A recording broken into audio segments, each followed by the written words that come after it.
In the 1950s near the Californian desert, there's a company town called Victory where happy families live perfect lives. Every morning the husbands go to work at Victory headquarters outside town, and the housewife stays behind taking care of the house and practicing ballet under their teacher Shelley. The wives aren't allowed to ask any questions about their husband's work, and visiting the headquarters is forbidden to them. One of these many happy couples is Alice and Jack, who have a very active intimate life and love throwing parties for their neighbors, especially Alice's best friend Bunny and her husband. The couple also has a favorite song that Alice likes to hum whenever she's doing her chores. Sometimes the whole town shakes for a few seconds and Alice tries to ask Jack if it has anything to do with Victory's projects, but he refuses to answer and Alice is fine with dropping the subject quickly. One afternoon after ballet, Bunny and Alice watch a group of men in red jumpsuits help the new neighbor move while gossiping about the fact their friend Margaret didn't go to class, which isn't surprising because Margaret has become the town's outcast after a mysterious incident. Later, Alice is in her garden when she suddenly notices Margaret standing in her backyard with a toy plane in her hands and her eyes closed, because apparently she's having a weird vision of a pair of eyes opened in the dark. Alice doesn't know what to make of her and ignores it. While getting dinner ready, Alice discovers all the eggs in her carton are strangely empty, but she forgets about them when her dinner begins to burn in the oven. Some days later, Alice is attending a pool party at Shelley's house and humming her song when Bunny asks her to stop because she's tired of hearing it. Alice realizes then that she doesn't know what song it is, but it's always been stuck in her head. As the melody plays in her head, weird images appear in front of Alice's eyes, but once again she forgets about them when Bunny distracts her. The party is paused for a moment by Shelley and her husband Frank, the Victory CEO, to offer a speech to welcome the new neighbors into town. The speech is suddenly interrupted by Margaret, who wonders why they're here when they shouldn't be. Her husband takes her away, but now the mood has become awkward, so Frank takes over the conversation to remind everyone that they're here because they're changing the world by building a little town based on safety and order. Afterward, Alice is still worried about Margaret and goes looking for her, only to find her in her house being given some sort of medicine by her husband. Margaret tries to tell Alice that she isn't fine, that she's had bad dreams, and that they're hiding her there, but her husband closes the door to keep Alice out of it. Alice returns to the party and finds Jack in Frank's room fixing his tie. To her shock, Jack starts getting frisky with her right there. Things suddenly get weird again when Frank shows up and begins watching them in a very weird way, but soon he leaves without saying a word, and Alice never tells Jack about it. The next day, Alice and her friends are doing some shopping when the subject of Margaret comes up. They comment on how she's behaving weirdly since the accident, but Bunny cuts in and reminds them it wasn't an accident. Margaret broke the only rule they had and took her child deep into the desert because she saw something, probably a hallucination. When they found her, she was alone with her son's toy plane, and they never found the child, although Margaret swears they took him away from her as punishment. The conversation suddenly interrupted when the ground shakes again, but the women don't react because they're used to it. One of them wonders if the rumors of the men developing weapons are true, but an angry Bunny cuts her off, reminding her the wives' only mission is to support their husbands and not to ask questions. Later at night, Alice begins having extremely weird dreams, and she can't stop thinking about them the next day. She decides she needs some fresh air and takes the trolley, but instead of getting off at the mall, she stays so she can enjoy the view of the desert, which the driver finds pretty weird. Suddenly, a plane that looks like Margaret's toy appears in the sky, falling down until it crashes in the middle of the desert. There never was a plane flying above this area before and Alice wants to check it out, especially since they may need help, but the bus driver refuses to take her there because it goes against the rules. Alice breaks the rules anyway and walks deep into the desert until she eventually comes across a hill with a spiral road surrounding it. She makes the extra effort to go all the way up until she finds a mysterious dome and begins calling for help, but nobody answers. Alice is scared, but she still wants answers, so she slowly approaches the dome until she finally dares to put her hands on the glass walls. This movement suddenly shakes her body and makes her throw her head back as a series of weird, disturbing images appear in her eyes and Frank's voice continues to talk about leaving chaos behind. When Alice finally gets to blink again, she finds herself on her bed at home. Confused and scared, Alice goes to the kitchen, where she discovers Jack trying to cook because he didn't want to wake her up. It turns out Alice had already returned when Jack came home, but she can't remember how. She mentions the plane crash only to hear Jack say there hasn't been any crash, otherwise everyone in town would be talking about it.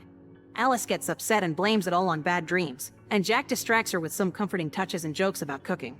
The next day, Alice is cleaning the windows as usual when suddenly, the wall behind her begins moving and presses her against the glass. Alice is terrified as she tries to push back, and just with a blink, the wall is back in its place because it was only a hallucination. At that moment, the phone rings, and Alice picks it up to hear Margaret ask her if she saw it. She points out they're lying to them and that they should leave, but Alice can't take it and reminds her friend she isn't crazy before hanging up. The conversation won't leave Alice's mind though, and during her next ballet class, she's shocked to see her reflection has become Margaret. At first Margaret copies Alice's every move, but suddenly she puts her hands on the glass and starts hitting her head, making Alice yell in panic. Nobody else in the room knows what she's reacting to, And when Alice turns around, Margaret is gone. Worried about the meaning behind this, Alice rushes back home and finds Margaret standing on top of her house. Alice yells at her in tears, trying to make her stop, but Margaret ignores her and ends things. Alice panics again and tries to reach Margaret, but she can barely take 2 steps before the men in red appear to drag her away. In the evening, Alice tries to tell Jack what happened, but Jack doesn't believe her because Margaret's husband is with her at the hospital and has told everyone she's fine. It was just an accident while she was cleaning the windows. Alice hates that she's being treated as if she's crazy and demands to know the truth, asking Jack about his job and what the company is hiding from everyone until he finally snaps. He yells at her to remind her answering those questions could mean losing their wonderful life together and asks her to drop the subject before leaving her alone for the night. Alice is disturbed to go back to sleep, thus she tries to distract herself by watching some TV. This triggers a new hallucination where she finds herself drowning in a pool. It feels very similar to the way the wall trapped her, but before she can grasp the meaning, she blinks and finds herself standing against the window as if she had tried to leave. The next morning, Alice is wrapping the dinner leftovers and doesn't really have a good hold of herself when her hands move on their own and wrap part of her body. Alice snaps out of it after a few seconds and removes the wrap, taking a deep breath as she finally accepts she's losing it. Moments later, Jack brings Dr. Collins to do a checkup. The doctor decides this must be stress caused by the shock of seeing Margaret fall, and when Alice tries to explain what really happened, Collins says the mind can sometimes change reality because it's overwhelmed with grief. He also tries to prescribe some medicine, but both Jack and Alice refuse to take it, promising she doesn't need it. At that moment, Alice notices Collins has classified files about Margaret in his briefcase, prompting her to ask what happened to her. Collins explains Margaret suffered from outbursts and paranoia, which didn't allow her husband to do his job in peace, so he was fired from Victory and Margaret was sent somewhere else to get the help she needs. Afterward, Collins leaves the house and accidentally forgets his briefcase. As soon as he and Jack are out, Alice jumps on the briefcase to look for clues, but she's interrupted by Collins coming back when he realizes what he forgot. Alice pretends she had picked the briefcase up to hand it to him, and luckily her act is believed. Once the Collins has left for good, it's revealed Alice did get to steal Margaret's files, but all the pages have been blacked out. Since the files are useless, Margaret burns them in the fireplace while thinking about Margaret and drinking whiskey to silence the guilt. She's still drinking moments later when she's taking a bath and her mind starts to drift, making her see all those disturbing images again, although this time she can also see the sweet moments of a couple holding each other. She suddenly snaps out of it when Jack comes home and plays some music, and while Alice is still in shock, Jack comes to see her to ask out of nowhere if they should have a baby. Alice promises to think about it. Later in the evening, the two of them attend a fancy party organized at a restaurant by Frank, who won't stop watching her while discussing things with Collins in a corner. This puts Alice on the edge, and she begins to fall into a breakdown when a dancer appears in the room to offer a show that reminds Alice of her visions. As tears begin to fall, Alice asks Jack to take her home, but Jack ignores her because Frank's going on the stage to make a big announcement. To everyone's surprise, Frank calls Jack to join him and announces he's getting a promotion. Everyone begins celebrating, but this is the last straw that pushes Alice into a full breakdown, and she runs to the bathroom, where she sees the vision of the couple again. Bunny suddenly shows up to check on her and Alice tries to explain everything, but Bunny cuts her short, scolding her for breaking the rules. She thinks Alice is behaving like a child and trying to ruin her husband's big night, so she needs to get herself together and be a good wife. Alice has no choice but to go back to their routine and try to forget about everything. A few days later, Jack organizes a dinner party at his house, which Frank and Shelley also attend. While Alice is busy cooking, Frank approaches to tell her she fascinates him. He's always wanted someone to challenge him because great men can only change history if they're pushed, so he hopes that Alice will continue to push in the future. During dinner, Alice decides to sit at the head of the table instead of letting Jack have the spot because she wants to look directly at Frank while they eat. When the usual chit-chat begins, Alice interrupts it to ask the guests about their lives before coming to this town and points out how the same few backstories repeat among all the neighbors. They're told to remember these stories because they want them to forget the real ones, like what happened to Margaret. Jack tries to make Alice stop, but Frank asks her to keep going, prompting Alice to go on a rant about everything she saw and how Frank is lying to everyone to create his perfect little world. Frank keeps his face neutral and tells everyone Alice is suffering from the same psychosis that Margaret did, even accusing her of having been in his bedroom. Everyone is feeling extremely uncomfortable, and Shelley snaps, calling Alice out for making a scene and insulting her husband before she stands up and leaves. All the other guests follow her out, and while Jack goes to open the door, Frank stays to tell Alice he expected more from her before he leaves as well. Alice is left furious, and she snaps again when Jack comes back and accuses her of trying to sabotage his big night.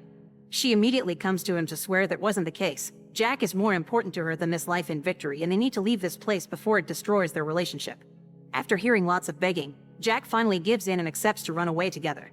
Alice wastes no time and rushes to pack the minimal necessities before joining Jack in the car, who shocks her when he suddenly apologizes. Alice doesn't understand what's going on until the men in red show up to drag her away, and Jack begins crying while he hears his wife's cries for help. Alice is taken to the hospital to receive electroshock therapy. While her whole body hurts, she starts seeing those visions of the couple again and discovers it's her and Jack living in modern times and humming that annoying song. This Jack has lost his job, but Alice says it's okay because she can take another shift at the hospital, where she works as a doctor.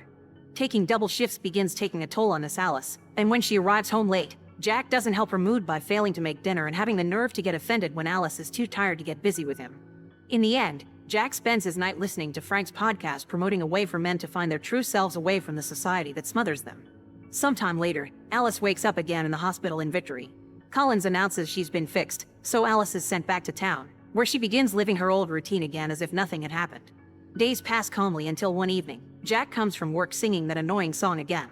This time, Alice manages to remember the lyrics, and this triggers a memory of her being dragged through a floor she can't recognize.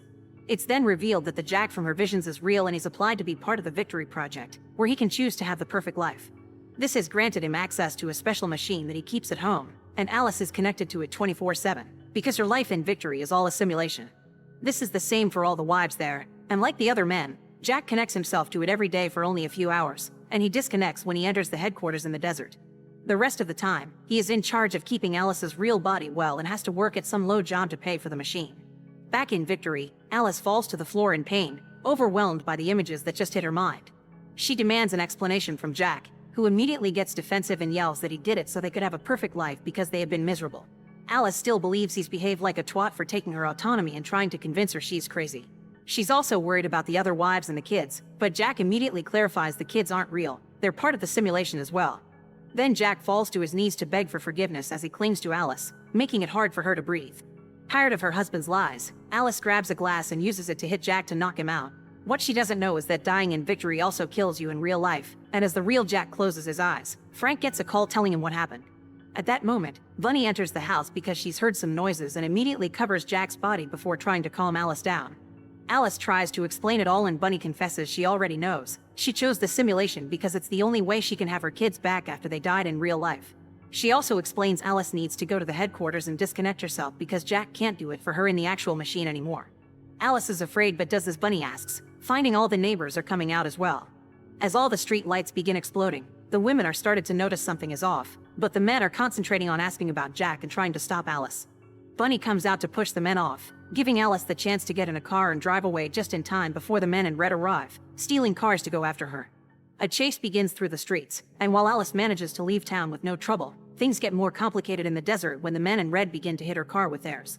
Dr. Collins is also coming in his own car and accelerates to help catching her, but when Alice finds herself surrounded, she quickly moves the car out of the way and causes Collins and the others to crash against each other.